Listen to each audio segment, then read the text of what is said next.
నమస్తే సప్తగిరి ప్రేక్షకులకు నమస్కారం. కెరియర్ గైడెన్స్ ప్రోగ్రాం లక్ష్యం కార్యక్రమానికి స్వాగతం. ఈరోజు ఇంగ్లీషు భాష విద్య ఉద్యోగ ఉపాధి అవకాశాలకు సంబంధించి మనతో మాట్లాడేందుకు Acharya Nagarjuna university associate professor doctor Gujju Chennareddy గారు మనకు స్టూడియోలో అందుబాటులో ఉన్నారు.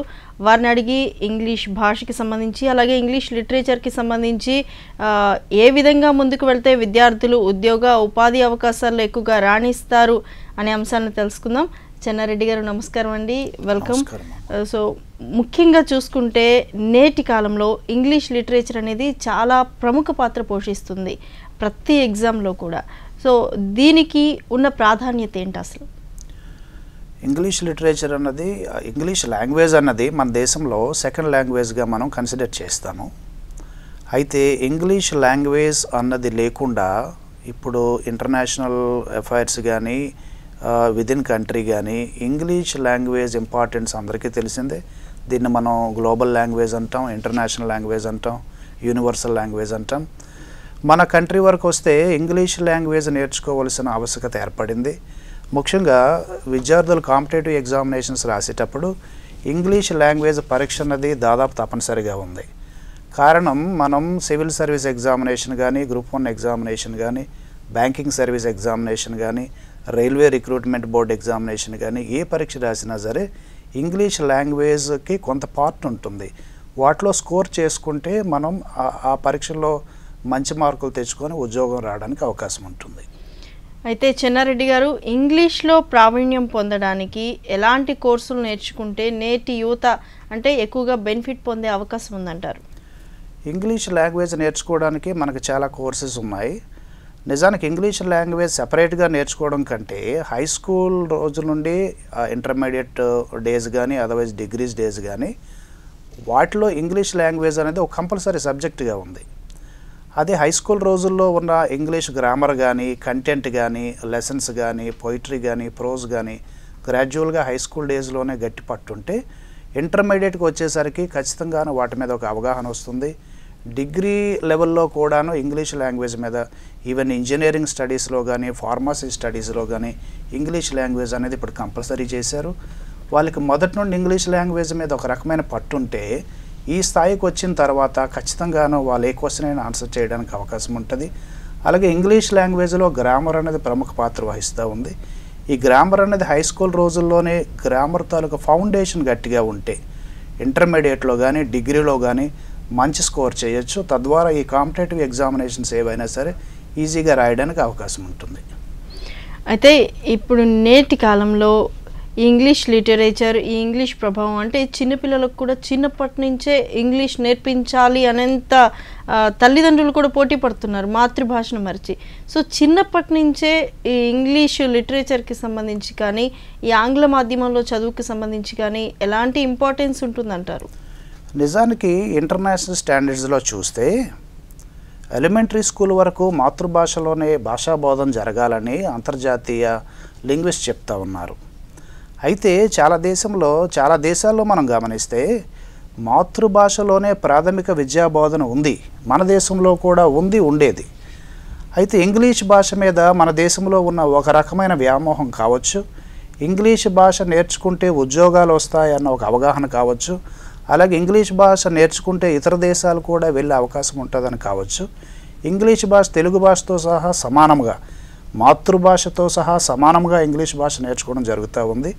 ఇదే సందర్భంలో మాతృభాషను కూడా కొంతవరకు అశ్రద్ధ చేయటం జరిగిన సందర్భాలు మనం గమనిస్తూ ఉన్నాం. ఇవాళ కొన్ని స్కూల్స్లో కానీ, కొన్ని సెలెక్టెడ్ స్కూల్స్లో మాతృభాష బదులు ఇంకొక లాంగ్వేజ్ తీసుకోవడం జరుగుతూ ఉంది. అలా కాకుండా మాతృభాషతో సహా ఇంగ్లీష్ లాంగ్వేజ్కి సమాన ప్రాధాన్యత ఇస్తూ రెండు సైమల్టేనియస్లుగా నేర్చుకోవాల్సిన అవసరం ఉంది. అయితే ఈ రోజుల్లో చూసుకుంటే చాలామంది అంటే ఒక పరిధి వరకు తెలుగు లిటరేచర్లో సొంత భాషలో చదివి వెంటనే ఈ కాంపిటేటివ్ ఎగ్జామ్స్ అలాగే పైగా ఫర్దర్ స్టడీస్లో ఇంగ్లీష్ లిటరేచర్తో పోటీ పడాలంటే వాళ్ళు కొంత వెనుకబడుతున్న పరిస్థితి. సో దీన్ని అధిగమించాలంటే వాళ్ళు ఎలాంటి ఒక రక సాధన చేస్తే ఈ ఉద్యోగాల్లో కానీ చదువులో కానీ ముందుండే అవకాశం ఉంటుందంటారు? ఆంధ్రప్రదేశ్ స్టేట్ గవర్నమెంట్ వరకు వస్తే గతంలో 5వ తరగతిలో ఇంగ్లీష్ భాష ప్రవేశం ఉండేది. ఇప్పుడు అది మన రాష్ట్ర ప్రభుత్వం 3వ తరగతిలోనే ఇంగ్లీష్ భాష ప్రవేశం జరిగింది. అయితే 3వ తరగతిలో ఇంగ్లీష్ భాష ప్రవేశం జరిగినప్పటికీను 3rd, 4th, 5th, 6th, 7th క్లాసెస్లో ఉన్న సిలబస్ని పటిష్టమైన అవగాహన అవసరం. దానికి సాధారణంగా స్కూల్స్లో ఇంగ్లీష్ టీచర్స్ చెప్పే పాఠాలు, అవే పాఠాలు స్టూడెంట్స్ ఇంటికి వెళ్ళి మరోసారి నెమరు వేసుకోవాల్సిన అవసరం ఉంది. ఇదే సందర్భంలో పేరెంట్స్ కనుక ఎడ్యుకేటెడ్ అయి ఉంటే వాళ్ళ ప్రోత్సాహం కూడా ఖచ్చితంగా అవసరమై ఒక క్లాస్ రూమ్లో చెప్పిన పాఠమే కాకుండా తద్వారా వాళ్ళ ఇంటి దగ్గర కూడా దీని మీద కొంత సాధన చేయాల్సి ఉంటుంది. అయితే ఓకే చెన్నారెడ్డి గారు, ఇప్పుడు మనకు వైజాగ్ నుంచి ఒక కాలర్ సత్యనారాయణ మనకు ఫోన్ లైన్లో అందుబాటులో ఉన్నారు. సత్యనారాయణ గారు చెప్పండి, మీరేం అడగదలుచుకున్నారు సార్ని? నమస్తే మేడం గారు. నమస్తే సార్. చెప్పండి. నమస్తే అడగండి, మీరు ఏం అడగదలుచుకున్నారు సార్? ఏంటంటే ఇంగ్లీష్ బాగా రావాలంటే తెలుగు భాషలో మంచి పట్టు ఉంటే అడగండి భావిస్తున్నారా? ఓకే, అంటే ఆయన అడగదలుచుకుంది సొంత భాషలో ప్రావీణ్యం సంపాదిస్తూనే ఇంగ్లీష్ భాష మీద కూడా పట్టు సాధించడం సాధ్యమవుతుందంటారా? అంతర్జాతీయంగా భాషా నిపుణులు చెప్పేది ఏంటంటే ఎవరైనా ఒక విద్యార్థి వాళ్ళ మాతృభాష మొదట నేర్చుకున్న తర్వాత రెండో భాష నేర్చుకుంటే అడ్వాంటేజ్ ఉందని అంతర్జాతీయ భాష పండితులు చెప్తా ఉన్నారు. ఎవరైనా సరే ఒక తెలుగు భాషలోనే కాదు, ఎవరైనా సరే మాతృభాష మొదట నేర్చుకున్న తర్వాత రెండో భాష నేర్చుకుంటే బాగా అలవడుతుందని చెప్తా ఉన్నారు. అయితే మన దేశంలో మన ప్రాంతంలో మనం మాతృభాషతో సహా ఇంగ్లీష్ లాంగ్వేజ్ నేర్చుకుంటున్నాం. ఒక విధంగా ఒకేసారి సైమల్టేనియస్గా నేర్చుకుంటున్నాం. కొన్ని సందర్భాలు ఆ విధంగా నేర్చుకోవటం వల్ల డిసడ్వాంటేజ్ కూడా లేకపోవచ్చు. అర్బన్ ఏరియాస్లో అడ్వాంటేజ్ ఉండొచ్చు, రూరల్ ఏరియాస్లో డిసడ్వాంటేజ్ కనిపించే అవకాశం ఉంది. అయితే సార్, ఇప్పుడు మనం చూసుకుంటే కాలర్ అడిగినట్లుగానే కొంత అంటే సొంత భాష మీద పట్టు సంపాదించుకోవడం, ఎలా మన మాతృభాషని కాపాడుకోవడం అవసరమో అలాగే ఆంగ్ల మాధ్యమం కూడా మన మాతృభాషతో పోటీ పడుతున్న పరిస్థితి. ఒక రకంగా మన మాతృభాషని మరిపించే స్థితికి వచ్చేసింది. ఈ పరిస్థితుల్లో మాతృభాషను కాపాడుకుంటూనే ఇంగ్లీష్ ఆంగ్ల మాధ్యమాల్లో పిల్లల చదువుకి మీరు ఏ రకమైన సలహాలు ఇస్తారు? ఖచ్చితంగా ఈ సందర్భంలో మాతృభాషను కాపాడుకోవాల్సిన అవసరం పూర్తిగా ఉంది. అయితే మాతృభాషలో మాత్రమే చదువు సాగిస్తూ ఆంగ్ల భాషను నెగ్లెక్ట్ చేయడం కూడా కరెక్ట్ కాదు. ఇప్పుడు మనం గ్లోబలైజేషన్లో ఉన్నాం, అలాగే 21st సెంచరీలో ఉన్నాం. మనకి అవకాశాలు అన్నవి ఒక్క ఇండియాలోనే కాకుండా అబ్రాడ్లోనూ చాలా అవకాశాలు వస్తూ ఉన్నాయి. లక్షలాది మంది ఇతర దేశాల్లో పోయి ఉద్యోగాలు చేస్తూ ఉన్నారు. భారతీయులకి ఇక్కడ ఉన్న అడ్వాంటేజ్ ఒకటే, ఇంగ్లీష్ భాష తెలిసి ఉండటం. ఇదే సందర్భంలో చైనాలో కూడా ఒక 15 ఏళ్ల క్రితం వాళ్ళు చాలా కాలం ఇంగ్లీష్ భాషకు దగ్గర రానివ్వాల. 15 ఏళ్ల క్రితం చైనా దేశంలో అన్ని ప్రాంతాలకి అన్ని స్కూల్స్కి సర్క్యులర్ పంపించారు. 10 ఏళ్ళలో చైనీస్ భాష స్కూల్లో ఉన్న పిల్లలందరూ నేర్చుకోవాలని చెప్పి. వాళ్ళు 10-15 ఏళ్ళలో చైనీస్ కూడా ఇంగ్లీష్ భాష నేర్చుకోవటం మూలాన ఇప్పుడు భారతీయులకి ఇంటర్నేషనల్గా ఒక థ్రెట్ వచ్చింది.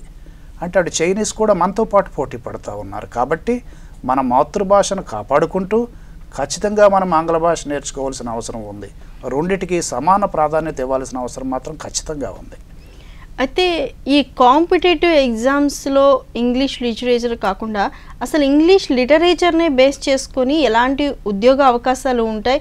పర్టికులర్గా ఈ ఇంగ్లీష్ లిటరేచర్ మీదే ఏమైనా స్పెషలైజ్డ్ ఉద్యోగాలు ఉన్నాయంటారా?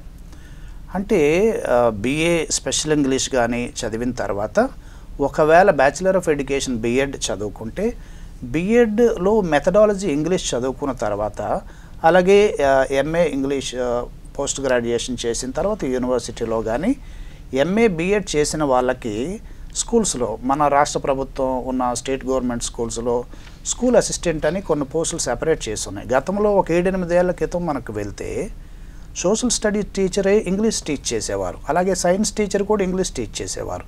ఈ గత 7-8 సంవత్సరాల నుండి వాటిని సెపరేట్ చేసి ఇంగ్లీష్ టీచర్ అని వేరేగా ఒక పోస్ట్ క్రియేట్ చేశారు. ఆ పోస్ట్ కావాలంటే బిఏ ఇంగ్లీష్ లేదా ఎంఏ ఇంగ్లీష్ చదివి బిఎడ్ చేసిన వాళ్ళకి మాత్రమే అవకాశం ఉంది. అలాగే అటు కేంద్రీయ విద్యాలయాల్లో కానీ ఇటు నవోదయ పాఠశాలలో కానీ ఇంగ్లీష్ లాంగ్వేజ్ చేసిన వాళ్ళకి MA English BA English BEd చేసిన వాళ్ళకి తిరుగులేని ఆపర్చునిటీస్ ఉన్నాయి. మన రాష్ట్రం నుండి కూడా చాలామంది, తెలుగు రాష్ట్రాల నుండి చాలామంది వాటికి పోటీ పడుతూ ఉన్నారు. BA ఇంగ్లీష్ B.Ed లేదా MA ఇంగ్లీష్ B.Ed చేసిన వాళ్ళు వందలాది మంది అటు సెంట్రల్ గవర్నమెంట్ స్కూల్స్కి మన స్టేట్ గవర్నమెంట్ స్కూల్స్కి ఖచ్చితంగా సెలెక్ట్ అవుతున్నారు. అయితే సార్ మనకి ఇప్పుడు కాలర్ మంగళగిరి నుంచి రజాక్ మనకు ఫోన్ లైన్లో అందుబాటులో ఉన్నారు. రజాక్ గారు చెప్పండి, మీరు ఏం అడగదలుచుకున్నారు, మీ సందేహం ఏంటి? చెప్పండి. అది నేను ఒక సాఫ్ట్వేర్ కోర్స్ చేసుకుంటున్నానండి. అది ఇంటర్వ్యూస్ ఇంగ్లీష్ లో మాట్లాడడానికి టిప్స్ చెప్తారని చెప్పేసి. మీరు సాఫ్ట్వేర్ కోర్స్ చేస్తూ ఉన్నారు, ఇంగ్లీష్లో మాట్లాడడానికి టిప్స్ అడిగారు. నిజానికి మీ అందరికీ ఇంగ్లీష్ మాట్లాడడం తెలుసు, కానీ మాట్లాడాలంటే భయం, ఒక రకమైన స్పీకింగ్ ఫోబియా ఉంటుంది. మీరు సాఫ్ట్వేర్ చేశారంటే అప్పటికే డిగ్రీ చేశారు, కొంతవరకు PG చేశారు. మీరు 10th క్లాస్ నుండి అన్ని ఇంగ్లీష్ పాస్ అయితే తప్ప ఈ స్థాయికి రాలేరు. మీకు కొంత మీరు ప్రాక్టీస్ చేయాలి. ఇంగ్లీష్ మాట్లాడడం ఖచ్చితంగా మాట్లాడాలి. మీకు వచ్చిన ఇంగ్లీష్ అది బట్లర్ ఇంగ్లీష్ అయినా బ్రోకెన్ ఇంగ్లీష్ అయినా మీకు తెలిసిన వాళ్ళతో ఖచ్చితంగా రోజు మాట్లాడుతూ ఉండాలి. అలాగే మీరు ఆల్ ఇండియా రేడియోలో కానీ ఇంగ్లీష్ వచ్చిన న్యూస్ కానీ దూరదర్శన్లో వచ్చిన ఇంగ్లీష్ న్యూస్ కానీ మీరు పర్టికులర్గా గమనించి ఎప్పటికప్పుడు ఆ యాక్సెంట్ కానీ అవన్నీ ఆ ప్రొనౌన్సియేషన్ కానీ గ్రాడ్యువల్గా మీరు విని డెవలప్ చేసుకోవాలి. దానికి కొంత ఇమిటేషన్ కూడా అవసరం. కానీ ఒకటి మాత్రం మీరు గుర్తుంచుకోవాలి, ప్రాక్టీస్ చేయకుండా ఎంతకాలానికి మీరు ఇంగ్లీష్ మాట్లాడలేరు. అది బ్రోకెన్ ఇంగ్లీష్ కానీ బట్లర్ ఏమండి అంటే స్పోకెన్ ఇంగ్లీష్ క్లాసెస్కి మీరు వెళ్ళినంత మాత్రాన ఇంగ్లీష్ పూర్తిగా వచ్చేస్తుందని కాదు. అక్కడతో పాటు మీ ఆఫీస్లో కానీ ఫ్రెండ్స్తో కానీ మీరు ఇంగ్లీష్ ఖచ్చితంగా మాట్లాడుతుండాలి. అప్పుడే తప్ప ఇంగ్లీష్ మనకు మాట్లాడడం రాదు. స్పోకెన్ ఇంగ్లీష్లో కొన్ని టిప్స్ చెప్తారు, అయితే ఆ టిప్స్ మీకు ఉపయోగపడతాయి. కాబట్టి మీరు ప్రాక్టీస్ మాత్రం ఖచ్చితంగా చేయాల్సిందే. ఫ్రెండ్స్తోనూ మీ ఆఫీస్లోనూ ప్రతిరోజు ఇంగ్లీష్ మాట్లాడండి, ఖచ్చితంగా ఆటోమేటిక్గా అది ఇంప్రూవ్ అవుతుంది. అయితే సార్ మనకి ఇంకో కాలర్ వైజాగ్ నుంచి రవితేజ మనకు ఫోన్ లైన్లో అందుబాటులో ఉన్నారు. రవితేజ గారు చెప్పండి, మీ సందేహం ఏంటి? Good afternoon ma'am. చెప్పండి. Good afternoon. అదే సార్, నేను ఇప్పుడు బీటెక్ సెకండ్ ఇయర్ చదువుతున్నాను సార్. ఓకే. నాకు ఇప్పుడు బీటెక్ కంప్లీట్ చేయాలనుంది, ప్లస్ జాబ్ ఏం చేసుకొని ఇంట్లో పెట్టాలనుంది సార్. ఇప్పుడు దీంతో పాటు రెండో చేయలేకపోతున్నాను సార్. ఒకటి బీటెక్ కంప్లీట్, రెండోది ఏమన్నారు? జాబ్ పార్ట్ టైం జాబ్ ఏం చేసుకోవాలని ఇంట్లో. అంటే ఈ సమస్యను ఎలా అధిగమించాలి అనేది వారి ప్రధాన సమస్య. అంటే చదువుతో పాటు ఉద్యోగం. బాబు ఖచ్చితంగా చదువుతో పాటు ఉద్యోగం చేసిన వాళ్ళు వేలాది మంది ఉన్నారు, నేను చూసా. నేను చదువుకున్న రోజుల్లో కూడా అలాగే ఉద్యోగం చేసేవాడిని ఒక పూట. మీరు కాలేజీకి వెళ్ళిన సమయాల్లో కాలేజీ మీ తాలూకు చదువు పూర్తి చేయండి. పార్ట్ టైం జాబ్స్ చాలా ఉంటాయి, 3 hours 4 hours ఈవినింగ్ టైమ్స్ చేసే జాబ్స్ ఉంటాయి. ఖచ్చితంగానే మీరు ఆ జాబ్స్ చేస్తూ మీ చదువుకి ఏమాత్రం నెగ్లెక్ట్ చేయకుండా మీకు రోజు క్లాసెస్కి అటెండ్ అవుతూ ఆ సిలబస్ కంప్లీట్ చేస్తూ పార్ట్ టైం జాబ్ చేసుకోవచ్చు. అందులో తప్పేమీ లేదు బాబు.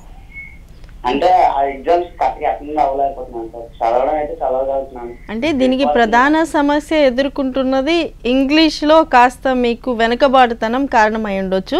దాన్ని ఎలా అధిగమించాలి అని మీరు అడగాలనుకుంటున్నారు, అంతేనండి మీ సందేహం? అది చేయాలనుకుంటున్నారు, కానీ ఏం చేయాలనేది ఒక కన్ఫ్యూజన్. అయితే ఈ ఇంగ్లీష్ ఈ వెనుకబాటుతనం వల్ల ఆన్లైన్లో ఏదైనా జాబ్స్ ఇలాంటివి చేయాలంటే కూడా కాస్త ఇంగ్లీష్ వచ్చి ఉండాలి కదా, దానిలో కొంత వెనుకబాటు, దాన్ని ఎలా అధిగమించాలి అనేది ఆయన ప్రధాన. అదే ఇంగ్లీష్ లాంగ్వేజ్లో మీకు ప్రాబ్లం ఉందనేది అర్థమవుతుంది. ఇంగ్లీష్ లాంగ్వేజ్ మీరు నేర్చుకోవాలంటే ప్రతిరోజు ప్రాక్టీస్ చేయండి. ఇంగ్లీష్ న్యూస్ పేపర్స్ ఉన్నాయి, ఇంగ్లీష్ జర్నల్స్ ఉన్నాయి, ఇంగ్లీష్ మ్యాగజైన్స్ ఉన్నాయి, ఇంగ్లీష్ షార్ట్ స్టోరీస్ ఉన్నాయి. అలాగే మనకి ఇంటర్నెట్లో కూడా చాలా ఇంగ్లీష్ లెసన్స్ మనకి కనిపిస్తూ ఉంటాయి. గ్రాడ్యువల్గా ప్రతిరోజు కొంత సమయం కేటాయించండి, ఒక అరగంట గంట ఖచ్చితంగాను మీరు మాట్లాడటం కానీ రాయటం కానీ ఆ విధంగా మీరు చేస్తే గ్రాడ్యువల్గా డెవలప్ చేయొచ్చు. అది కష్టమైన పని ఏమీ కాదు. మీరు చేయాల్సిందంతా ప్రాక్టీస్. రోజు ఇంత సమయం అని కేటాయించి రైటింగ్, స్పీకింగ్ ప్రతిరోజు ప్రాక్టీస్ చేయండి. గూగుల్లో చాలా ఆపర్చునిటీస్ ఉన్నాయి, మరి ఒకసారి ట్రై చేయండి, ఖచ్చితంగా మీకు అవి అందుబాటులో ఉంటాయి. అయితే సార్ ఇందాక కాలర్తో మాట్లాడుతూ ఏదైనా మాట్లాడితేనే వస్తుంది, చూసినంత మాత్రాన చదివినంత మాత్రాన రాదు అని చెప్పారు. వాస్తవంగా చూసుకుంటే నార్త్ ఈస్టర్న్ స్టేట్తో పోల్చితే మన రాష్ట్రాలు, తెలుగు రాష్ట్రాలు కావచ్చు, ఇటు తమిళనాడు, ఇలా దక్షిణాది రాష్ట్రాలు అనేది కాస్త వెనుకబడుతూ ఉన్న పరిస్థితి. ఎందుకంటే అటు నార్త్ ఈస్టర్న్ స్టేట్స్కి ఇంగ్లీష్ అనేది వాళ్ళ mother tongue. So competitive exams అంటే కేంద్ర ప్రభుత్వం విడుదల చేసే నోటిఫికేషన్స్లో కావచ్చు, ఇలాంటి ఉద్యోగాల్లో ఇటు తెలుగు విద్యార్థులు ఎక్కువగా నష్టపోతున్న పరిస్థితి ఉంది. దీన్ని అధిగమించాలంటే వాళ్ళకు మీరిచ్చే సలహాలు ఏంటి? అంటే ఒకప్పుడు నార్త్ ఈస్టర్న్ స్టేట్స్ కానీ అదర్వైజ్ నార్త్ ఇండియా కానీ కొంత తెలుగు వాళ్ళు సౌత్ ఇండియన్స్ కొంత వెనుకబడి ఉన్న మాట వాస్తవమే. అయితే ఈ 10-12 ఏళ్ళలో మనం డెవలప్మెంట్స్ గమనిస్తే మన తెలుగు వాళ్ళు కానీ ద్రవిడియన్ స్టేట్స్ వాళ్ళు కానీ అంత వెనుకబడి లేరు ఈ మధ్య కాలంలోనూ. అయితే ఒక్క సందర్భం మనం గమనించాలి, నార్త్ ఇండియాలో చాలా వరకు ఇంగ్లీష్ మీడియం స్కూల్స్ ఉండటం కొంత అడ్వాంటేజ్ జరిగింది. అయితే ప్రస్తుతం మనతో మాట్లాడేందుకు ఒక కాలర్ హైదరాబాద్ నుంచి చారి గారు మనకు ఫోన్ లైన్లో అందుబాటులో ఉన్నారు. చారి గారు చెప్పండి, ఈ ఆంగ్ల మాధ్యమానికి సంబంధించి కానీ ఈ లాంగ్వేజ్కి సంబంధించి కానీ మీకు ఎలాంటి సందేహాలు ఉన్నాయి సార్ని అడగండి. Hello madam, good afternoon madam. చెప్పండి. అదే మేము ఇంగ్లీష్ యాక్చువల్ గా నేను సాఫ్ట్వేర్ జాబ్ చేస్తున్నాను. నేను వచ్చేసి కమింగ్ ఫ్రమ్ కంప్లీట్ గా తెలుగు మీడియం బ్యాక్గ్రౌండ్ సార్. చెప్పండి సార్ గారు. అయితే ప్రాబ్లం ఏంటి అంటే ఆఫీస్ లో మనకి ఇంగ్లీష్ స్లాంగ్ అనేది చాలా డిఫరెంట్ గా ఉంటుంది నాది. అంటే వచ్చేసి కంప్లీట్ గా వాళ్ళకి తెలిసిపోతుంది, అంటే క్లియర్ గా కమ్యూనికేట్ చేయలేకపోతున్నాడు అని కొంచెం అవును స్లాంగ్ కానీ వర్క్ పవర్ కానీ కొంచెం ఇంప్రూవ్ చేసుకోవాలంటే ఏ విధంగా మనం దాన్ని చారి గారు, మీరు ఎక్కడికి వెళ్ళాల్సిన పని లేదు. మీరు ఆ యాక్సెంట్ ఇంప్రూవ్ చేసుకోవాలని మీ ఉద్దేశం. అంటే ఇంగ్లీష్లో నేను మాట్లాడినా సరే ఆ యాక్సెంట్ సరిగా రావటం లేదనేది మీ భావంగా కనిపిస్తూ ఉంది. దీనికోసం మీరు చేయాల్సిందంతా మీరు 2 వినాలి. ఒకటి, ఆల్ ఇండియా రేడియోలో round the clock English news వస్తూ ఉంది. అలాగే దూరదర్శన్లో కూడాను ప్రత్యేకమైన ఛానల్లో ఇంగ్లీష్ న్యూస్ వస్తుంది. ఇవి 2 ఇండియన్ స్టాండర్డ్ ఇంగ్లీష్ యాక్సెంట్ వాటికి ఉంటుంది. మీరు ఖచ్చితంగాను రెగ్యులర్గా వింటే వాటిని చాలా వరకు మీ తాలూకు యాక్సెంట్ ఇంప్రూవ్ చేసుకోవచ్చు. చాలా వరకు మీరు వాటిని ఇమిటేట్ చేయొచ్చు. అలాగే మనకి గూగుల్లో కూడా చాలా English speakers, great English speakers, Komala GB Singh లాంటి గ్రేట్ ఇంగ్లీష్ స్పీకర్స్ ఉన్నారు. వాళ్ళ తాలూకా స్పీచెస్ మనకి అవైలబుల్గా ఉన్నాయి. అలాగే మలాలా ఇంగ్లీష్ స్పీచ్ యుఎన్ఓలో చేసిన ఇంగ్లీష్ స్పీచ్ కూడా అవైలబుల్గా ఉంది. ఇవన్నీ మీరు జాగ్రత్తగా విని గ్రాడ్యువల్గా మీరు మీ యాక్సెంట్ ఇంప్రూవ్ చేసుకోవచ్చు. యాక్సెంట్ ఇంప్రూవ్ చేయాలంటే 2 వినటం, మాట్లాడటం. ఈ 2 మీరు కొద్ది కాలం ప్రాక్టీస్ చేస్తే ఖచ్చితంగా మీ యాక్సెంట్ ఇంప్రూవ్ అవుతుంది. మీరు ఏ ఇంగ్లీష్ స్పీకర్ కంటే తక్కువగా కాకుండా మీరు జాగ్రత్తగా ఖచ్చితంగా మాట్లాడగలరు, అనుమానం లేదు. రైట్, థ్యాంక్ యూ అండి. అయితే ఇంకొక కాలర్ ఖమ్మం నుంచి లక్ష్మి గారు మనకు ఫోన్ లైన్లో అందుబాటులో ఉన్నారు. లక్ష్మి గారు చెప్పండి, మీ సందేహం ఏంటి ఇంగ్లీష్ లాంగ్వేజ్కి సంబంధించి? హలో చెప్పండి, మీ సందేహం ఏంటి ఇంగ్లీష్ లాంగ్వేజ్కి సంబంధించి? మీ సందేహాన్ని సార్ని అడగండి, చెప్తారు. చెప్పండి లక్ష్మి. మేడం, ఇప్పుడు మనం ఒక్కసారి 10th క్లాస్ నుంచి హైయర్ స్టడీస్ వెళ్తాం కదండి, తెలుగు మీడియం నుంచి ఇంగ్లీష్ మీడియం కి. అవునమ్మా. హౌ టు ఫేస్ అంటే మనకి తెలుగు రాదు కదా, అంటే ఇంగ్లీష్ రాదు కదా. అంటే మీరు చెప్పదలుచుకుంది ఫర్దర్ స్టడీస్లో ఇంగ్లీష్ మీద ఉన్న ఫోబియాని ఎలా అధిగమించాలి అనుకుంటున్నారు, అదేనా మీ సందేహం? అదే సార్, ఇందాక మనం అనుకున్నట్టు హైయర్ స్టడీస్కి సంబంధించి 10th క్లాస్ వరకు తెలుగు మీడియంలో చదివి ఒక్కసారి ఇంటర్మీడియట్కి వెళ్తే ఇంగ్లీష్ మీడియం ఫేస్ చేయటం ఎలా అన్నది మీ తాలూకా సందేహము. మీరు ఒక విషయం గమనించాలమ్మా, 3వ తరగతి నుండి 10వ తరగతి వరకు ఇంగ్లీష్ అనేది ఒక సబ్జెక్ట్ ఉంటుంది. ఈ 3వ తరగతి చాలామందికి నేను ఇచ్చే సూచన సలహా ఒకటే, ఒక్కసారి ఇంగ్లీష్ మీడియంలోకి మనం వెళ్ళము. ఇంటర్మీడియట్ అయిన తర్వాత ఇంజనీరింగ్ కానీ మెడిసిన్కి కానీ మనం ఒక్కసారి ఇంగ్లీష్ మీడియంలోకి పోవటం లేదు. ఇంగ్లీష్ అన్నది 3rd క్లాస్ నుండే మనకు సబ్జెక్ట్ ఉంటుంది. ఆ సమయంలోనే గ్రాడ్యువల్గాను ఇంగ్లీష్ లాంగ్వేజ్ మీద సరైన అవగాహన కల్పించుకోవాలి. తర్వాత మీరు ఒక్కసారి మీడియం మారితే వచ్చే ప్రాబ్లం అంటున్నారు కదా, మీడియం మారిన తర్వాత 1-2 నెలలు కొత్త మీడియంలో మీకు కాస్త ఇబ్బంది కనిపించవచ్చు, కానీ ఖచ్చితంగా మీరు అలవాటు పడతారు. ఇంగ్లీష్ మీడియంకి అలవాటు పడతారు, ఆటోమేటిక్ కంటెంట్ మీకు అర్థమవుతుంది. ఆ విషయంలో భయపడాల్సిన అవసరం లేదు. మెల్లమెల్లగా మీరు ఖచ్చితంగా అలవాటు పడతారు. అదేవిధంగా మీరు ఇంగ్లీష్ లాంగ్వేజ్ నేర్చుకోవడానికి కానీ రాయటానికి కానీ చదవటానికి కానీ ప్రత్యేకమైన ప్రాక్టీస్ చేయాలి. అప్పుడు మీకు మంచి రిజల్ట్ వస్తుంది. రైట్, థ్యాంక్ యూ లక్ష్మి గారు. అయితే మనకు కాలర్ అన్నపూర్ణ గారు హైదరాబాద్ నుంచి మనకు ఫోన్ లైన్లో అందుబాటులో ఉన్నారు. అన్నపూర్ణ గారు చెప్పండి, మీ సందేహం ఏంటి చెప్పండి. అన్నపూర్ణ గారు ఒక చిన్న మనవండి, మీరు టీవీ వాల్యూమ్ని మ్యూట్లో పెట్టండి దయచేసి. గ్రాడ్యుయేషన్ చేశాము. చెప్పండి అమ్మా. ఇంట్లో హౌస్ వైఫ్ గా ఉంటున్నాం. ఇంగ్లీష్ నేర్చుకోవాలంటే ఎలా, ఇంట్లోనే ఉండి నేర్చుకోవాలంటే ఎలా నేర్చుకోవాలి? మీరు ఆల్రెడీ గ్రాడ్యుయేషన్ చేశారు అన్నపూర్ణ గారు. గ్రాడ్యుయేషన్ వరకు మీరు కొంతవరకు ఇంగ్లీష్ నేర్చుకున్నారు, అనుమానం లేదు. మీరు ఇంగ్లీష్ లాంగ్వేజ్ ఛానల్ అయిపోయింది, ఓన్లీ హౌస్ వైఫ్ గా ఉంటున్నాము. అవునమ్మా, మీరు కొంత గ్యాప్ వచ్చింది అంటున్నారు. ఇప్పుడు ఇంగ్లీష్ నేర్చుకోవడం ఎలా అనేది మీ ఉద్దేశం. ఇంగ్లీష్ నేర్చుకోవాలంటే ఇంగ్లీష్లో 4 స్కిల్స్ ఉంటాయమ్మా: listening, speaking, reading and writing. ఈ లిజనింగ్, స్పీకింగ్ అన్నది ఖచ్చితంగాను మనం విని నేర్చుకోవాల్సిందే. ఈ లిజనింగ్, స్పీకింగ్ స్కిల్స్ కోసం మీరు రేడియో, టీవీ వినాల్సిందే. రీడింగ్ అండ్ రైటింగ్ స్కిల్స్ అనేవి సెకండరీ స్కిల్స్ అంటాము. ఈ స్కిల్స్ కోసం ఖచ్చితంగాను మీరు చదివి రాసి నేర్చుకోవాల్సిందే. మీరు కొంత గ్యాప్ వచ్చింది అంటున్నారు కాబట్టి మీరు ఇప్పుడు మళ్ళీ లిజనింగ్, స్పీకింగ్ స్కిల్స్ కోసం రేడియో, టీవీ వినండి. ఇంగ్లీష్ లాంగ్వేజ్లో వచ్చే ఎపిసోడ్స్ కానీ వినండి. అలాగే రీడింగ్ అండ్ రైటింగ్ అనేది మళ్ళీ మీరు ప్రాక్టీస్ చేయాలి. ఖచ్చితంగా చదువుతూ ఉండాలి, రాస్తూ ఉండాలి. అప్పుడు ఆటోమేటిక్గా అన్ని LSRW స్కిల్స్ కూడా డెవలప్ అవడానికి అవకాశం ఉంటుంది. ఓకే, రైట్ అండి అన్నపూర్ణ గారు. ఇప్పుడు ప్రస్తుతం అనంతపురం నుంచి ఆంటోనీ అనే కాలర్ మనకు ఫోన్ లైన్లో అందుబాటులో ఉన్నారు. ఆంటోనీ గారు చెప్పండి, ఇంగ్లీష్ మాధ్యమానికి సంబంధించి మీ సందేహం ఏంటి, సార్ని అడగండి. చెప్పండి ఆంటోనీ గారు. హలో చెప్పండి. సార్, నేను పీజీ చేశాను, గ్రాడ్యుయేషన్ చేశాను. నేను స్టూడెంట్స్ని. Okay.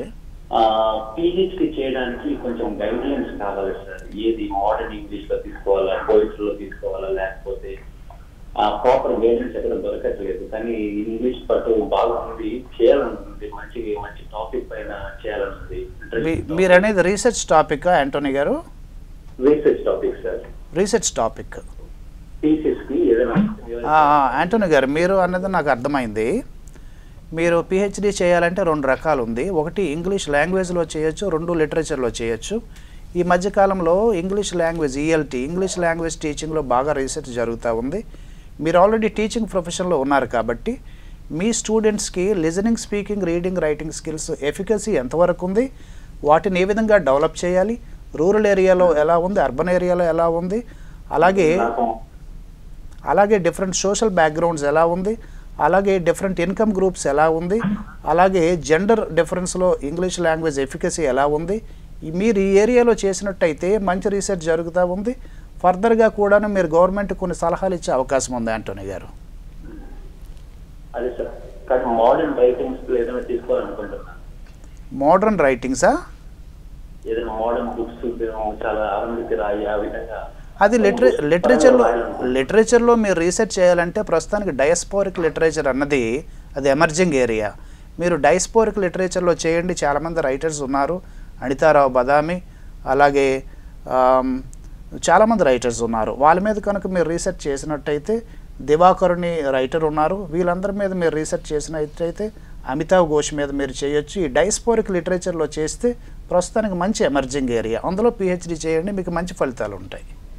Right, thank you Antony గారు. అలాగే కదిరి నుంచి వరలక్ష్మి గారు మనకు కాలర్ అందుబాటులో ఉన్నారు. వరలక్ష్మి గారు చెప్పండి, ఆంగ్ల మాధ్యమానికి సంబంధించి మీకు ఎలాంటి సందేహం ఉంది, అడగండి. మేడం, నాకు ఇంగ్లీష్ సబ్జెక్ట్ అంటే చాలా భయం మేడం. నాకు ఆ సబ్జెక్ట్ ఫస్ట్ ఇయర్ గా నేను ఫెయిల్ అయినాను, 10th లో పాస్ అయినాను మేడం. కాకపోతే ఇంగ్లీష్ అంటే నాకు ప్రచండ భయం ఉంది మేడం. ఓకే, ఆ భయాన్ని ఎలా అధిగమించాలి? మీరు ఇంగ్లీష్ ఫోబియా అన్నది అర్థమైందండి మీ సమస్య. అన్ని సబ్జెక్టుల మీద అంత భయం లేదు, కానీ ఇంగ్లీష్ లిటరేచర్ కానీ ఇంగ్లీష్ లాంగ్వేజ్ అంటే తనకు చాలా భయం ఉంది కాబట్టి. ఓకే సార్, మంచి టిప్స్ ఇస్తారు, ఫాలో అవ్వండి. చూడమ్మా, ఇంగ్లీష్ ఫోబియా అన్నది కొంతమందిలో ఉంది. కారణం ఏంటంటే హై స్కూల్ రోజుల నుండి వొకాబులరీ కానీ చెప్పండి అమ్మా. మీరు ఏదైతే హై స్కూల్ రోజుల నుండి ఖచ్చితంగా. వరలక్ష్మి గారు ఒక్క నిమిషం అండి, ఒక్క నిమిషం. అర్థమైంది వరలక్ష్మి గారు, మీ సమస్య అర్థమైంది. సార్ దానికి సమాధానం చెప్తున్నారు, వినండి. విని దాని ప్రకారం పాటించండి, మీరు ఖచ్చితంగా ఆ భయాన్ని అధిగమిస్తారు. సార్ చెప్పండి. మీరు 10th class already English subject pass అయ్యి ఇంటర్మీడియట్కి వచ్చారు అంటే మీకు ఇంగ్లీష్ మీద కొంత అవగాహన ఉంది. కానీ ఇంగ్లీష్ స్పీకింగ్ మీద, రైటింగ్ మీద చాలామందికి ఇంగ్లీష్ ఫోబియా ఉన్నది. నిజానికి మీరు మాట్లాడగలరు, రాయగలరు, కానీ రాస్తే ఏమైనా తప్పు వస్తుందా, మాట్లాడితే ఏమైనా తప్పు వస్తుందా అన్న ఫోబియాతో చాలామంది ఇంగ్లీష్ మాట్లాడడానికి భయపడుతూ ఉన్నారు. మీరు ఆ భయం వదిలి ఖచ్చితంగాను ప్రతిరోజు ఏదో ఇంగ్లీష్ మాట్లాడుతూ ఉండండి, మీ ఫ్రెండ్స్తో కానీ క్లాస్మేట్స్తో కానీ. అలాగే ప్రతిరోజు ఇంగ్లీష్ రాస్తూ ఉండండి. మీ తాలూకు టీచర్స్ని చూపించండి, లెక్చరర్స్ని చూపించండి. ఆ మిస్టేక్స్ ఉంటే మళ్ళీ కరెక్ట్ చేసుకొని మళ్ళీ రాస్తూ ఉండండి. మీరు ఈ విధంగా ప్రాక్టీస్ చేస్తే కొద్ది రోజుల్లోనే మంచి ప్రోగ్రెస్ ఉంటుంది. గ్రాడ్యువల్గా మీకు ఇంగ్లీష్లో ఉన్న ఫోబియా పోతుంది. రైట్. అయితే సార్ రాకేష్ కాలర్ ఏలూరు నుంచి మనకు అందుబాటులో ఉన్నారు. రాకేష్ గారు చెప్పండి, మీ సందేహం ఏంటి? నమస్తే మేడం. నమస్తే, చెప్పండి. మేడం ఇంగ్లీష్ కాంపిటేటివ్కి ఎలా ప్రిపేర్ అవ్వాలి? నేను బీటెక్ చేశాను మేడం. ఓకే రాకేష్ గారు, మీరు ఏ ఎగ్జామ్స్ రాద్దాం అనుకుంటున్నారు? Competitive exams? SSC CGL sir. Okay, సరే. మీరు ఇప్పుడు ఏ ఎగ్జామ్ రాద్దాం అనుకుంటున్నారో, ఈ బిఎస్ఆర్బి కానీ ఆర్ఆర్బి కానీ ఎస్ఎస్సిలోనూ అన్నిటికీ ఇంగ్లీష్ ఒకటి కంపల్సరీ పేపర్ ఉంటుంది, లేదా మొత్తం పేపర్లో ఇంగ్లీష్ క్వశ్చన్స్ కొన్ని కంపల్సరీగా ఉంటాయి. మీరు ఇక్కడ చేయాల్సిందంటే ఇంగ్లీష్ గ్రామర్ మీద మీకు మంచి పొట్ట అవసరం. దానికి ఓ ఇంటర్నేషనల్ స్టాండర్డ్ బుక్స్ 2 ఉన్నాయి. ఒకటి రన్ అండ్ మార్టిన్, మనందరికీ తెలిసిందే. రెండవది English grammar by David green. అది కూడా చాలా మంచి సమాచారాన్ని ఇస్తూ ఉంది, విశ్లేషణాత్మకంగా ఉంది. ఈ రన్ అండ్ మార్టిన్ కానీ డేవిడ్ గ్రీన్ కానీ ఈ 2 బుక్స్ కొని మీరు ప్రతిరోజు ప్రాక్టీస్ చేయాలి. ముఖ్యంగా కాంపిటేటివ్ ఎగ్జామినేషన్లో మీరు గుర్తుంచుకోవాల్సింది, అందులో పార్ట్స్ ఆఫ్ స్పీచ్ ఉంటాయి, అలాగే టెన్సెస్ ఉంటాయి, అలాగే డిగ్రీస్ ఆఫ్ కంపారిజన్స్ ఉంటాయి, అలాగే యాక్టివ్ వాయిస్, ప్యాసివ్ వాయిస్ ఉంటాయి. ఇవన్నీ గ్రాడ్యువల్గాను మీరు ఇప్పుడు నేను చెప్పిన 2 English grammar books David green కానీ రన్ అండ్ మార్టిన్ కానీ తీసుకొని ఆ పార్ట్స్ మీద మీరు బాగా ప్రాక్టీస్ చేస్తే, అలాగే కొంత మెటీరియల్ మీరు ఏదైనా డిపెండ్ అయ్యేటప్పుడు, మెటీరియల్ అనేది ఓన్లీ ఫర్ రెఫరెన్స్ మీరు గుర్తుంచుకోవాలి రాకేష్ గారు. మెటీరియల్ అనేది ఓన్లీ ఫర్ రెఫరెన్స్. మీరు బేసిక్గా టెక్స్ట్ బుక్స్ చదివి తర్వాత మెటీరియల్కి రావాలి. అవి రెఫర్ చేసి ప్రాక్టీస్ చేసుకుంటే ఖచ్చితంగానే మీరు కాంపిటేటివ్ ఎగ్జామినేషన్లో సక్సెస్ అవుతారు. రైట్, థ్యాంక్ యూ రాకేష్ గారు. ప్రస్తుతం తాడిపత్రి నుంచి అశోక్ అనే కాలర్ మనకు ఫోన్ లైన్లో అందుబాటులో ఉన్నారు. అశోక్ గారు చెప్పండి, మీ సందేహం ఏంటి? హలో అశోక్ గారు, ఒక చిన్న మనం ఏంటంటే మీరు టీవీ వాల్యూమ్ని మ్యూట్లో పెట్టండి, అప్పుడే మీరు అడిగిన క్వశ్చన్కి మేము సరిగ్గా సమాధానం చెప్పగలుగుతాం. చెప్పండి అశోక్ గారు. మేడం చెప్పండి. ఇంగ్లీష్ సబ్జెక్ట్ కొద్దిగా ఎట్లా మేడం? అశోక్ గారు, మీరు ఏం చదువుకున్నారు? ఇప్పుడు ఏదైనా ఎగ్జామ్స్కి ఏమైనా ప్రిపేర్ అవుతున్నారా? మేడం లేదు మేడం, నేను ఇంటర్ చేస్తున్నా, ఎంపీసీ మేడం. ఓకే, ఇంటర్ చేస్తున్నారు, కానీ ఇంగ్లీషు సబ్జెక్ట్ అంటే భయం ఉంది, దాన్ని ఎలా అధిగమించాలి? అశోక్, మీరు ఇంటర్మీడియట్ చదువుతున్నారంటే ఆల్రెడీ 10వ తరగతిలో ఇంగ్లీష్ పాస్ అయ్యి ఇంటర్మీడియట్కి వచ్చారు. మీరు ఇంటర్మీడియట్ చదివిన తర్వాత కూడా మీరు రాయాల్సిన చాలా కాంపిటేటివ్ ఎగ్జామినేషన్స్ ఉన్నాయి. ఒక పోలీస్ కానిస్టేబుల్ కానీ చాలా కాంపిటేటివ్ ఎగ్జామినేషన్స్ ఇంటర్మీడియట్ బేస్ మీద మీరు రాయొచ్చు. ఇవి రాసేటప్పుడు ఇంటర్మీడియట్లో ఇప్పుడున్న సిలబస్, అలాగే 10th క్లాస్లో ఉన్న గ్రామర్, మీరు మరోసారి 8th, 9th, 10th క్లాస్లో ఉన్న గ్రామర్ మరోసారి మీరు మళ్ళీ స్టడీ చేయండి. అలాగే ఇప్పుడు మీకు ఇంగ్లీష్ అంటే భయం అని చెప్పారు. ఇంగ్లీష్ అంటే మీరు ఎందుకు భయపడుతున్నారనంటే, నేను ఏదైనా ఇంగ్లీష్ రాసినా మాట్లాడినా ఏదైనా తప్పు వస్తుందేమో అని మీరు భయపడుతున్నారు. మనం ఇంగ్లీష్ మాట్లాడడానికి భయపడినంత కాలం ఎప్పుడు మనం ఇంగ్లీష్ మాట్లాడలేము. మనం తప్పులైనా ఇంగ్లీష్లో మాట్లాడి ప్రాక్టీస్ చేస్తే కొంతకాలానికి మన తాలూకు మిస్టేక్స్ మినిమైజ్ చేసుకోవచ్చు. మీ లెక్చరర్స్తో మీరు మాట్లాడండి ఇంగ్లీష్లో, అలాగే మీరు ఏదైనా ప్రతిరోజు ఇంగ్లీష్లో రాసేది మీ లెక్చరర్స్ చూసి కరెక్ట్ చేసుకోండి. గ్రాడ్యువల్గాను మీరు మాట్లాడటం రాయటం ఇంగ్లీష్లో చేస్తే మీరు కొద్ది రోజులకి ఆటోమేటిక్గానే ఈ ఫోబియా నుండి బయటపడతారు. ఇంగ్లీష్ అంటే భయపడాల్సిన అవసరం ఏమాత్రము లేదు. చేయాల్సిందంతా ప్రాక్టీస్ చేస్తే ఖచ్చితంగా మనం బయటపడతాం ఈ ఫోబియా నుండి. అయితే చెన్నారెడ్డి గారు, ఇప్పటి వరకు చాలా కాలర్స్ని చూసాం. అయితే చాలామంది అంటే వాళ్ళు గవర్నమెంట్ స్కూల్స్లో చదువుతుండొచ్చు, అలాగే తెలుగు మాధ్యమాల్లో ఎక్కువగా చదువుతున్న విద్యార్థులు. సో ప్రస్తుతం మన రాష్ట్రంలో చూసుకుంటే ఈ ప్రభుత్వ స్కూల్స్లో చదివే విద్యార్థులు వాళ్ళు ముఖ్యంగా ఎదుర్కొనే సమస్య 10వ తరగతి తర్వాత కావచ్చు, పై చదువులకు వెళ్ళేటప్పుడు ఇంగ్లీష్ మాధ్యమం, ఇంగ్లీష్ లాంగ్వేజ్ అంటే భయపడ్డం. సో ఈ ఇంగ్లీష్ లాంగ్వేజ్ని చిన్నప్పటి నుంచే అంటే పిల్లలకు ఫోబియా లేకుండా నేర్పించడానికి ఈ ప్రభుత్వ పాఠశాలల పరంగా ఎలాంటి కృషి ఉంటే బాగుంటుందని మీరు అనుకుంటున్నారు? ఖచ్చితంగాను మనం గమనిస్తే గత 5 ఏళ్లలో మన రాష్ట్ర ప్రభుత్వంలో 5 ఏళ్ళు కానీ అంతకు ముందు కానీ రాష్ట్ర ప్రభుత్వంలో కార్పొరేషన్ మున్సిపాలిటీస్లో ఉన్న స్కూల్స్లో ఆయా ప్రాంతాల్లో ఉన్న కమిషనర్స్ ప్రత్యేకమైన దృష్టి పెట్టారు ఈ హై స్కూల్స్ మీద. నేను గమనించే విజయవాడ, విశాఖపట్నమే కాకుండా చాలా కార్పొరేషన్స్లో ఈ కమిషనర్స్ స్కూల్స్ మీద దృష్టి పెట్టి పిల్లలకి ఇంగ్లీష్ మీడియంలో ఏ విధమైన పాఠాలు చెప్తూ ఉన్నారు, వాళ్ళ ప్రోగ్రెస్ ఎలా ఉంది అని పెట్టడం వల్ల ఈ కార్పొరేషన్ ఏరియాస్లో ఉన్న గవర్నమెంట్ స్కూల్స్లో మంచి రిజల్ట్ వచ్చింది. అయితే సార్ ఒక్క నిమిషం, ఇప్పుడు మనకు విజయలక్ష్మి అనే కాలర్ మనకు అందుబాటులో ఉన్నారు విజయవాడ నుంచి. విజయలక్ష్మి గారు చెప్పండి, ఇంగ్లీష్ లాంగ్వేజ్కి సంబంధించి మీకున్న సందేహం ఏంటో సార్ని అడగండి. సార్ నా పేరు విజయలక్ష్మి. చెప్పండి. నేను ఒక కార్పొరేట్ కంపెనీలో జాబ్ చేస్తున్నాను. చెప్పండి.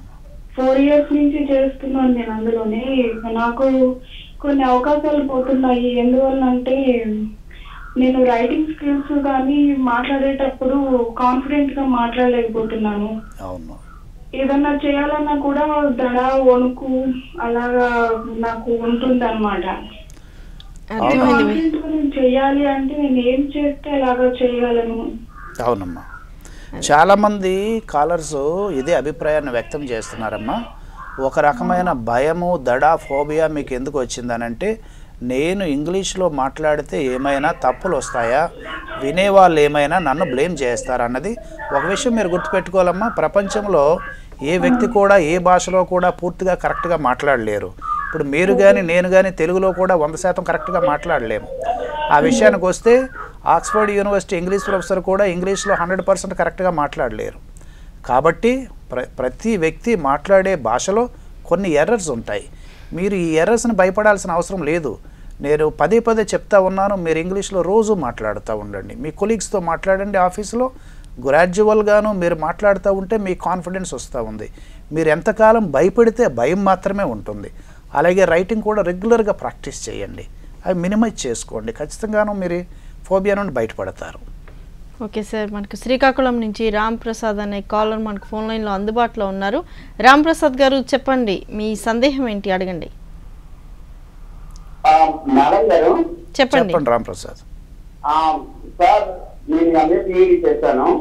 డిఎస్సి అడ్మిట్ రాయాలనుకుంటున్నాను. Very good. అయితే దాంట్లో పాలిటిక్స్ తర్వాత మనకి డిగ్రీస్ ఆఫ్ కంపారిజన్ కొద్దిగా ఇబ్బందికరంగా ఉందండి. ఎందుకంటే నేను చదివేటప్పుడు పాలిటిక్స్ అనేది టెక్స్టింగ్ గా లేకుంటున్నాను. అవును అది నేను ఇప్పుడు కొత్తగా నేర్చుకుని చేయాల్సి వస్తుంది. అది కొద్దిగా ఇబ్బందికరంగా ఉంది. దానికి సొల్యూషన్ కానీ లేకపోతే షార్ట్కట్ మెథడ్స్ కానీ లేకపోతే ఏదైనా రెఫరెన్స్ బుక్స్ కానీ ఉన్నాయా? రామ్ ప్రసాద్, మీరు కొంతకాలం క్రితం చదువుకునేటప్పుడు ఈ ఫోనెటిక్స్ అనేవి సిలబస్లో లేవు. ఈ మధ్యకాలంలో సిలబస్లో చేరటం, అవి డిఎస్సిలో కూడా చేర్చినట్టు ఉన్నారు.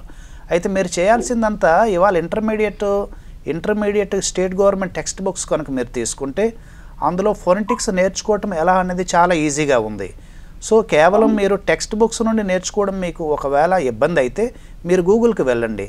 ప్రతి వర్డ్కి కూడా అక్కడ ఎగ్జాక్ట్ ప్రొనౌన్సియేషన్ ఉంది. మీరు ఒక్కసారి ట్రై చేస్తే మీరు ప్రతి వర్డ్ ఎంటర్ చేసిన వెంటనే ఆ ఫోనెటిక్స్ వస్తూ ఉంది. అలాగే సిలబస్ కౌంట్ చేయటం ఇవన్నీ కూడాను ఇంటర్మీడియట్ టెక్స్ట్ బుక్స్లో ప్రస్తుతానికి చాలా ఈజీగా ఎక్స్ప్లెయిన్ చేయబడి ఉన్నాయి. మీరు అవి చూడండి. ఇప్పుడు డిగ్రీస్ ఆఫ్ కంపారిజన్ అడిగారు. డిగ్రీస్ ఆఫ్ కంపారిజన్ మీరు ప్రాక్టీస్ చేయండి. డేవిడ్ గ్రీన్ బుక్ తీసుకోండి. డేవిడ్ గ్రీన్ బుక్లో చాలా వరకు ఎగ్జాంపుల్స్ ఉన్నాయి. అవే ఎగ్జాంపుల్స్ మీరు తీసి రాసుకొని అవే సిమిలర్ ఎగ్జాంపుల్స్ మీకుగా మీరు తయారు చేసుకొని ప్రాక్టీస్ చేసుకుంటే డిగ్రీస్ ఆఫ్ కంపారిజన్ నుండి కూడా మీరు బయటపడతారు. డిగ్రీస్ ఆఫ్ కంపారిజన్ చాలా కష్టమైన ప్రక్రియ ఏమీ కాదు. దానికి కావాల్సింది మీరు ఆ స్టాండర్డ్ బుక్స్ రన్ మార్టిన్ కానీ డేవిడ్ గ్రీన్ కానీ వాటిలోంచి ఎగ్జాంపుల్స్ తీసుకొని ప్రాక్టీస్ చేసి అప్పుడు మెటీరియల్కి వెళ్ళండి. ఖచ్చితంగాను మీరు వాటి నుండి బయటపడతారు. రామ్ ప్రసాద్. ఓకే, మనకు కాలర్ ఖమ్మం నుంచి లక్ష్మణ్ రావు గారు మనకు ఫోన్ లైన్లో అందుబాటులో ఉన్నారు. లక్ష్మణ్ రావు గారు చెప్పండి, మీ సందేహం ఏంటి సార్ని అడగండి. చెప్పండి లక్ష్మణ్ రావు గారు. కానిస్టేబుల్ ప్రిపేర్ అవుతున్నా సార్. చెప్పండి లక్ష్మణ్ రావు. అదే గ్రామర్ ఇంగ్లీష్ లో స్కోర్ సాధించలేకపోతున్నాం సార్. అది పట్టలేదు సార్ ఇంగ్లీష్. మీరు లక్ష్మణరావు కానిస్టేబుల్ ప్రిపేర్ అయ్యేటప్పుడు అందులో నాకు కరెక్ట్గా ఎన్ని మార్కులు కానీ తెలియదు, కానీ ఇంగ్లీష్ భాషకు మాత్రం చాలా అక్కడ వెయిటేజ్ ఉంది మార్క్స్. మీరు దీనికోసం ఏం చేస్తారంటే, మనకి హై స్కూల్ లెవెల్లో కొన్ని గ్రామర్ బుక్స్ ఉన్నాయి రాంప్రసాద్. అవి ఇంగ్లీష్ తెలుగు మీడియంలో, అంటే ఇంగ్లీషు భాషను సులభంగా నేర్చుకోవడానికి తెలుగులో కూడా రాయబడ్డ కొన్ని గ్రామర్ బుక్స్ ఉన్నాయి. మీకు మార్కెట్కి వెళ్తే ఖచ్చితంగా దొరుకుతాయి. అవి మీరు ఒకసారి బేసిక్గా ప్రాక్టీస్ చేసి అప్పుడు డేవిడ్ గ్రీన్కి వెళ్ళండి. ఎందుకనంటే నేను చెప్పిన హై స్కూల్ ఇంగ్లీష్ గ్రామర్ బుక్స్లో మీకు మార్కెట్లో ఉన్నాయి, బుక్ షాప్స్లో. మీరు ప్రిపేర్ అయ్యే ఈ పార్ట్స్ ఆఫ్ స్పీచ్ కానీ, టెన్సెస్ కానీ, డిగ్రీస్ ఆఫ్ కంపారిజన్స్ కానీ, యాక్టివ్ వాయిస్, ప్యాసివ్ వాయిస్ కానీ తెలుగులో చాలా వివరంగా రాసి ఉన్నాయి. మీరే ఒక్కసారి ఆ బుక్స్ కనుక సెక్యూర్ చేసుకొని అవి ప్రాక్టీస్ చేసి అప్పుడు డేవిడ్ గ్రీన్కి వెళ్తే మీరు ఖచ్చితంగాను మీ కానిస్టేబుల్ ఉద్యోగంలో మీకు ఇంగ్లీష్ పార్ట్ వరకు మీరు ఆన్సర్ చేయగలరు. ఒకసారి మీరు ఆ విధంగా ప్రాక్టీస్ చేసి చూడండి రాంప్రసాద్. అయితే సార్, ప్రధానంగా చూసుకుంటే ఇప్పుడు మన రాష్ట్ర ప్రభుత్వం విడుదల చేసిన గ్రూప్ ఎగ్జామ్స్, సో ఈ గ్రూప్ 1 కావచ్చు, గ్రూప్ 2 కావచ్చు, దీనికి సంబంధించి ఇంగ్లీష్ లిటరేచర్ ఎలాంటి పాత్ర పోషించబోతోంది, ఇంకా ముఖ్యంగా చూసుకుంటే అభ్యర్థులందరూ ఎలా సన్నద్ధం అవ్వాలంటారు? అవును, అంటే మన రాష్ట్ర ప్రభుత్వం గ్రూప్ 1, గ్రూప్ 2 నోటిఫికేషన్స్ ఇచ్చింది ఈ మధ్యకాలంలోనే.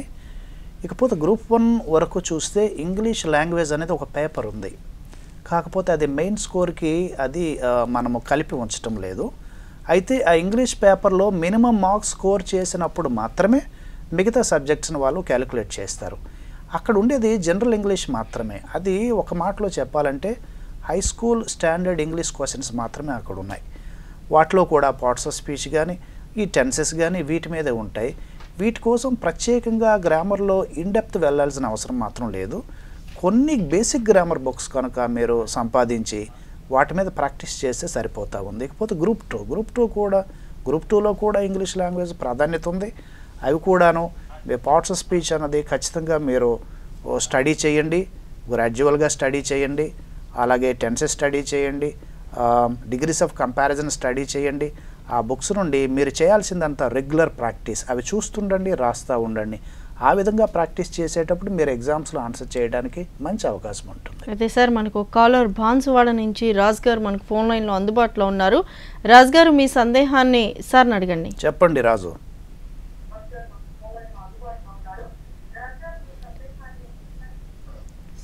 సార్ నమస్కారం సార్.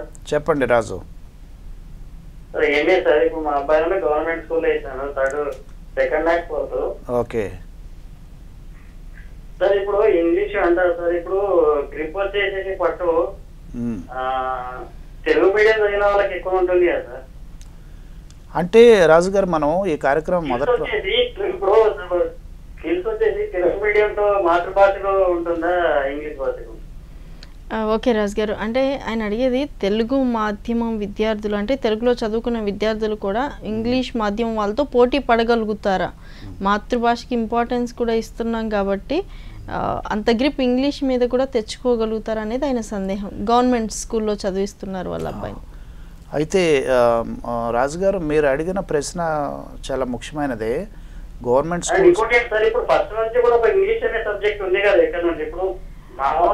ఓకే రాజ్ గారు, మీ సందేహం అర్థమైంది. సార్ సమాధానం చెప్తారు, వినండి. అంటే ఇంగ్లీషు సబ్జెక్ట్ ఉన్నప్పటికీ కూడా పోటీ పడగలుగుతారా అనేది ఆయన సందేహం. సార్ సమాధానం చెప్తారు. రాజుగారు, తెలుగు మీడియము ఇంగ్లీష్ మీడియంలో మీకు కొంత సందేహం ఉంది. గవర్నమెంట్ స్కూల్స్ని కూడా మీరు ఇక్కడ లింక్ చేశారు. గవర్నమెంట్ స్కూల్స్లో కూడాను ఇంగ్లీష్ సబ్జెక్ట్ అనేది ఒకటి ఉంది. అయితే ఈ మధ్యకాలంలో చాలామంది పేరెంట్స్ కూడా సరైన అవగాహన లేక గవర్నమెంట్ స్కూల్ అంటే కేవలం తెలుగు మీడియమే చెప్తారు, ప్రైవేట్ స్కూల్స్ అంటే ఇంగ్లీష్ మీడియమే చెప్తారు అనేది ఒక అపోహ మాత్రమే. మీరు గమనించండి, చాలా గవర్నమెంట్ స్కూల్స్లో మంచి ఇంగ్లీష్ టీచర్స్ ఉన్నారు. అదే విషయానికి వస్తే గవర్నమెంట్ స్కూల్స్లో ఉన్న ఇంగ్లీష్ టీచర్స్ చాలా టెస్టులు రాసి హై క్వాలిఫైడ్ టీచర్స్ వస్తూ ఉన్నారు. ప్రైవేట్ స్కూల్స్లో మనకంత స్టాండర్డ్, అన్ని ప్రైవేట్ స్కూల్స్ నేను ఒకే విధంగా చెప్పటం లేదు, మెజారిటీ ప్రైవేట్ స్కూల్స్ చెప్తా ఉన్నాను. ఇకపోతే తెలుగు మీడియం ఇంగ్లీష్ మీడియం మీద మీరు క్వశ్చన్ అడిగారు. తెలుగు మీడియంలో చదివితే తర్వాత ఇంగ్లీష్ మీడియంలో మనం ప్రావీణ్యం సంపాదించవచ్చా అన్నది. అందులో ఏం సందేహం లేదు. తెలుగు మీడియమే, ఇంగ్లీష్ మీడియమే. తెలుగు మీడియాన్ని ఎట్టి పరిస్థితుల్లో మనం నెగ్లెక్ట్ చేయాల్సిన అవసరం లేదు.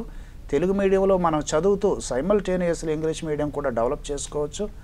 2 మీడియంలో కూడా పక్కన చదవాల్సిన అవసరం ఇవాళ ఉంది. మనం ఇటు జాతీయంగా కానీ అంతర్జాతీయంగా కానీ మనం సబ్జెక్ట్ నేర్చుకోవాలన్నా, మనకు ఉద్యోగాలు రావాలన్నా, ఇటు మన మాతృభాష కాపాడుకుంటూ అంతర్జాతీయ భాష ఆంగ్లంలో ప్రావీణ్యం సాధించినప్పుడు మనం మంచి ఫలితాలు సంపాదిస్తాం.